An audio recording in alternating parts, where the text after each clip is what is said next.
औज़ुबिल्लाहिमिनश्शैतानिर्रजीम बिस्मिल्लाहिर्रहमानिर्रहीम। प्यारे भाई और बहनों, सैयद अख्तर अली शाह आपकी खिदमत में हाज़िर सलाम कबूल करें। अल्लाह ताला आपके वालदैन का साया आपके सरों पर सदा सलामत रखे। जिनके वालदैन फ़ौत हो चुके हैं, अल्लाह ताला उनको जन्नत और फ़िरदौस में आला मुकाम अता करे। तो आपको आपके बीवी बच्चों को सेहत तंदुरुस्ती वाली लंबी ज़िंदगी अता करे, आपके कारोबार को वसी तर वसी करे। तो बहनों भाइयों, आज हम जिन नेक हस्ती की बात करेंगे उनका नाम है हज़रत सकी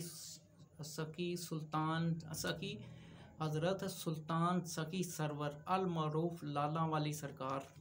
आपका असल नाम सैयद अहमद सुल्तान है।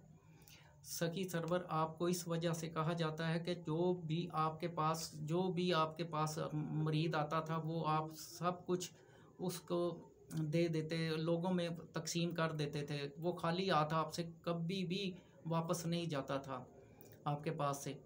तो इस वजह से आपको सही सरवर कहा जाता था। आपके वालिद का नाम ज़ैनुल आबिदीन था। आपके आबाओ जदा अरब के रहने वाले थे। आपके वालिद बगदाद से हिंदुस्तान तशरीफ़ लाए थे। तो मुल्तान के करीब एक गांव में सुकून इख्तियार की। उस गांव का नाम शाहकोट था या कहा जाता था उसको। आपके वालिद हिंदुस्तान आने से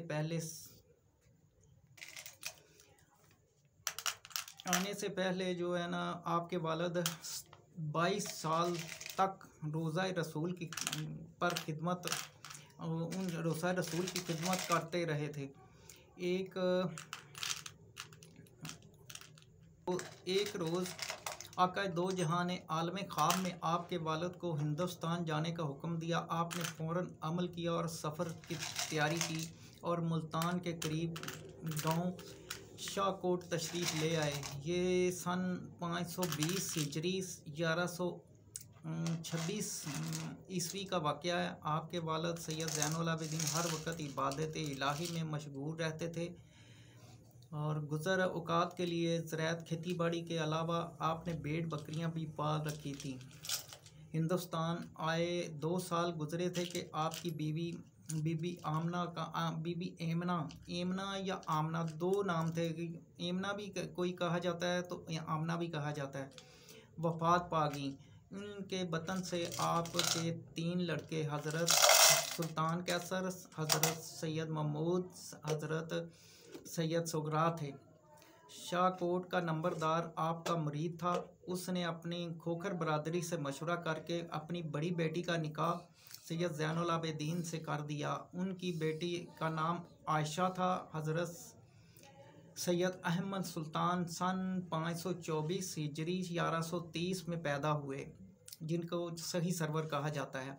आपका सिलसिला नसब, शजरा नसब या चंद वास्तों से हज़रत इमाम अली से जा मिलता है। आपका शजरा नसब कुछ इस तरह से है: हज़रत सैयद अहमद सुल्तान बिन सैयद ज़ैनुल आबिदीन बिन सैयद उमर बिन सैयद अब्दुल लतीफ़ बिन सैयद बहाउद्दीन बिन सैयद सालेहुद्दीन बिन सैयद बहाउद्दीन बिन सैयद सलाहुद्दीन बिन सैयद ज़ैनुल आबिदीन बिन सैयद ईसा बिन सैयद सालिया बिन सैयद अब्दुल गनी बिन सैयद जलील बिन सैयद खैरुद्दीन बिन सैयद ज़ियाउद्दीन बिन सैयद दाऊद बिन सैयद अब्दुल जलील बिन सैयद इस्माइल बिन सैयद इमाम जाफ़र सादक बिन सैयद इमाम मोहम्मद बाकर बिन हज़रत इमाम ज़ैनुल आबिदीन बिन सैयद हज़रत इमाम हुसैन अलैहिस्सलाम बिन सैयद इमाम अली अलैहिस्सलाम। ये आपका शजरा नसब है।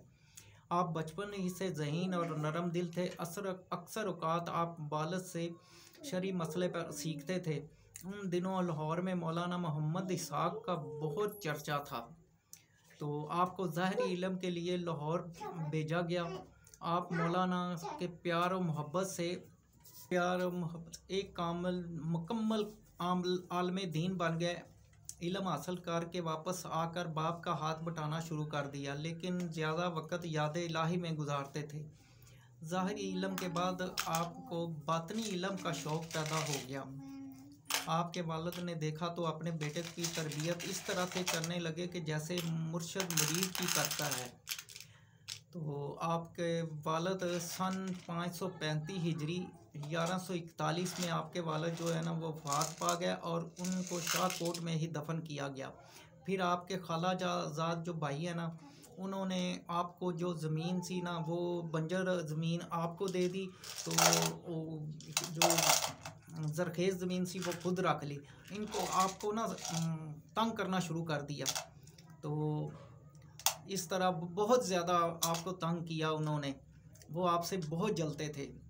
तो आपकी शादी जो है ना वो हाकिम जो है मुल्तान, जो हाकिम मुल्तान की बेटी से हुई और आपको बहुत सा जहेज़ मिला। आप के खालाजाद भाई को वो एक आंख ना पाया, वो आपसे बहुत बहुत ज़्यादा सीख कबाब हो गए जो देखकर, तो आपको और ज़्यादा तंग करने लगे। तो आपको सारा जहेज़ का सामान जो कुछ आपके पास था वो आपने लोगों में तकसीम कर दिया। इसी वजह से आपको सखी सरवर कहा जाने लगा। तो आपने अपना तड़प, वो मुर्शद की तड़प जो रहती है ना वो आपको तड़पाने लगी। तो आपने क्या किया, आपने जो मुर्शद की तलाश में ना जो सैर व सियाहत करनी शुरू कर दी। तो पहले इन्हीं दिनों जो है ना तंग किया ना, जब इन्होंने उनके भाइयों ने, तो आपके उन्हीं दिनों में आपकी वालदा और जो भाई थे ना वो वफ़ात पा गए।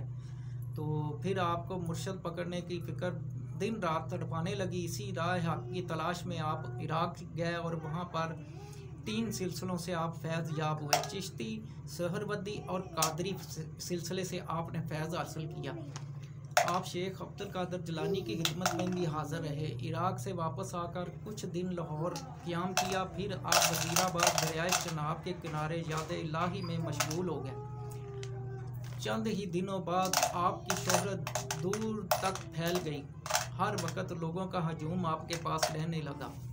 तो वहाँ से फिर आप चनियोट जो है ना वो शहर चनियोट, वहाँ पर आप चले गए। वहाँ पर भी आपने दरिया चनाब के किनारे डेरा लगाया। तो वहाँ पर भी आपके पास लोग बहुत ज़्यादा आने लगे, बहुत ज़्यादा आने लगे। तो वहाँ पर भी आपका जो सखी सरवर का डेरा जो है ना अभी तक है। तो फिर आप वापस शाहकोट तशरीफ़ ले गए। तो फिर वहाँ पर आपके भाइयों ने फिर ज़्यादा आपको तंग किया। तो आपने क्या किया कि वहाँ से आप डेरा गाज़ी खान, वज़ीरा गाज़ी खान की तरफ चल पड़े। वहाँ को सुलेमान के दामन में डेरा लगाया और इबादत इलाही में मसरूफ़ हो गए। इसी जगह पर आपका मज़ार जो है ना वो बनाया गया। आप 22 रजब, तो जो ये सिलसिला इस तरह था कि आपके भाई जो है ना वो भी आपका पीछा करते हुए ना वहाँ पर पहुँच गए। वो आपको कत्ल करना चाहते थे। तो इसी तरह आपको जब पता चला, आपके वहाँ 4 यार थे, तो वो भी जब आपको पता चला आप घोड़ी पर बैठे तो रास्ते में आए, उनसे जंग की। तो इसी जंग में आप 22 रजब सन 577 हिजरी और 1181 सन ईस्वी में 53 साल की उम्र में आपने जाम शहादत नोश किया। तो ये थी हज़रत सखी सरवर की जो ज़िंदगी और हवाल हालात थे, तो जो मैंने आपके गोश गुज़ार किए और उनका शजरा नसब आपके गोश गुज़ार किया। अगर आपको मेरी वीडियो अच्छी लगी हो तो लाइक और शेयर लाजमी करें। सैयद अख्तर अली शो को इजाज़त दें, फिर नई वीडियो के साथ हाज़िर होंगे। तब तक अल्लाह हाफ़िज़।